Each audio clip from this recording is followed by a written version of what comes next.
Hey guys, welcome back, and this is James again. Today I'm going to be showing you how to turn this photo into an animation. We're going to turn this into this, okay? And that is very simple. Again, this idea I got from Spoon Graphics over on his YouTube channel. He made a similar concept.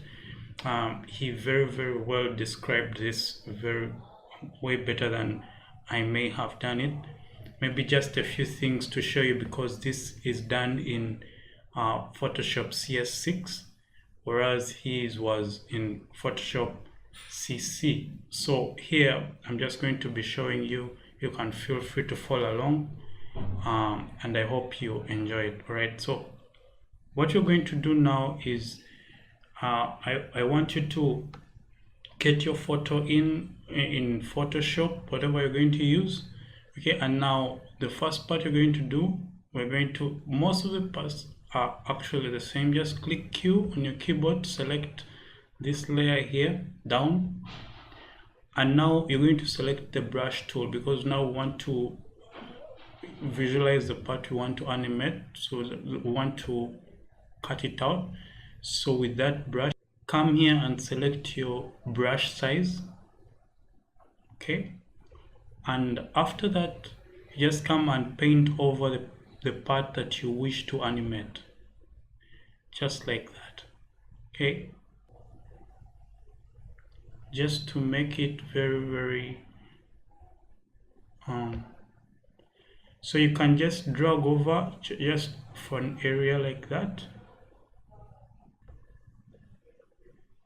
and then for the parts that you don't want, just click X on your keyboard. It will change the area, and then just paint over them. And again, you can press X to go back to that brush, and then just make a clean cut through like this.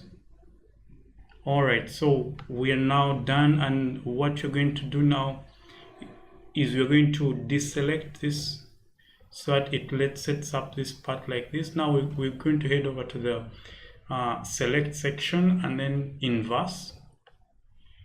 So what that will do, it will set up this area only so that we can copy it. So by clicking Ctrl C on your keyboard, and then go add a new layer by clicking down here. A new layer is added, and then Ctrl V on the new layer that is selected. All right, so there we have the next part we're going to do is we're going to try to add the timeline to this, okay, so that we can animate over it. You're going to head over to the Windows section, and then you go to the timeline, go here, just create video timeline. To transform this image, you're going to have to make it a smart object. So come over here, right click, and then select convert to smart object, and then down here it will appear transform. If you don't convert this to smart object, you will not have the transform option here.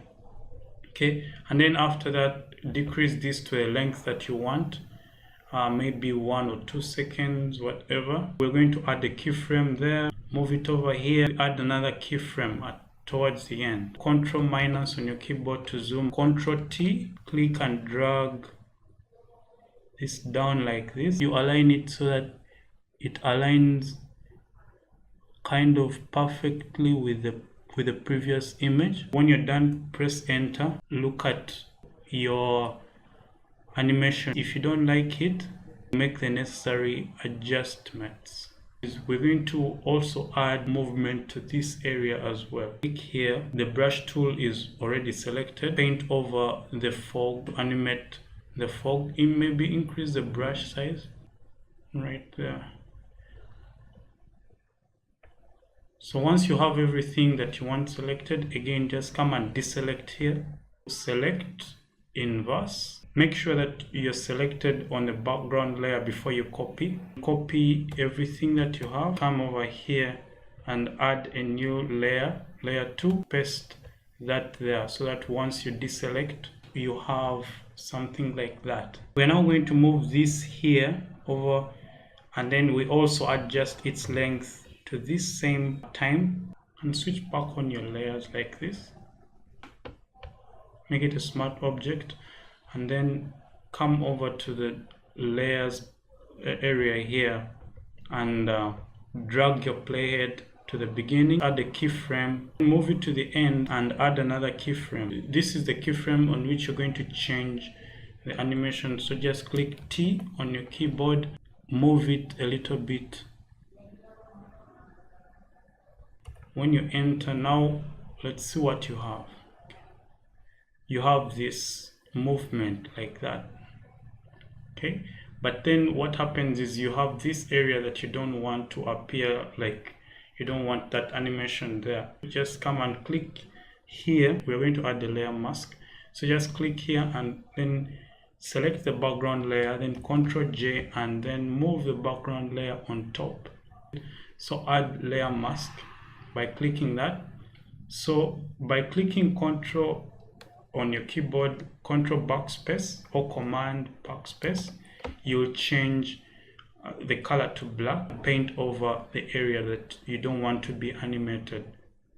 Okay, so like we don't want that part to appear like it's an animation going on there. Make sure that playhead is over there. So that now we have, so on the layers, to avoid too many jumps, just come and add a fade to them so that they can be smooth.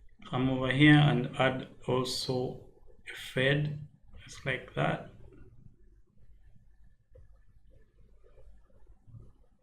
Come over and select, Control click to select all the layers, both of the layers, and then just Control G or Command G on your keyboard and it will create a group.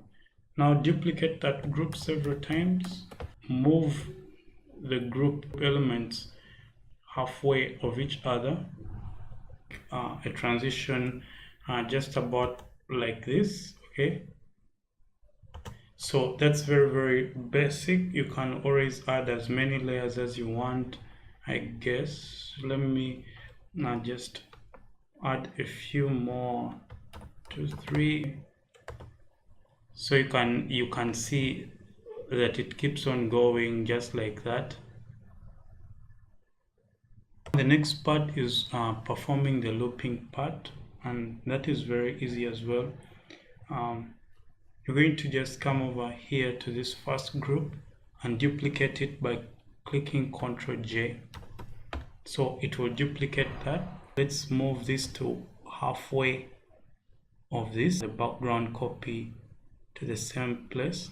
We move this part over to the beginning of the timeline. Expand it just to position it at halfway, just like this, all right? So you position it halfway so that it just keeps looping since we've positioned them halfway, right? So now what you will have is something like that, okay? But now in case your video doesn't loop like this, head over to the timeline settings by clicking here and just click loop back, and now just come back and play it.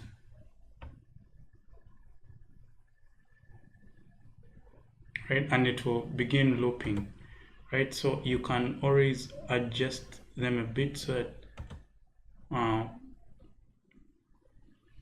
in case you find out that it's not actually looping the way you want it to.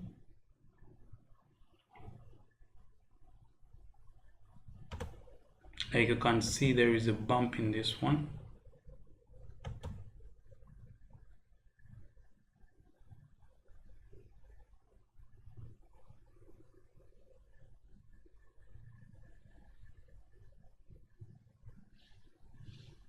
Now there is no bump, right? So you just shift it towards the end there so that you kind of find a way where it's not too bumpy. You can now export your video, right? So to export your video, you just come over here and export and then render video.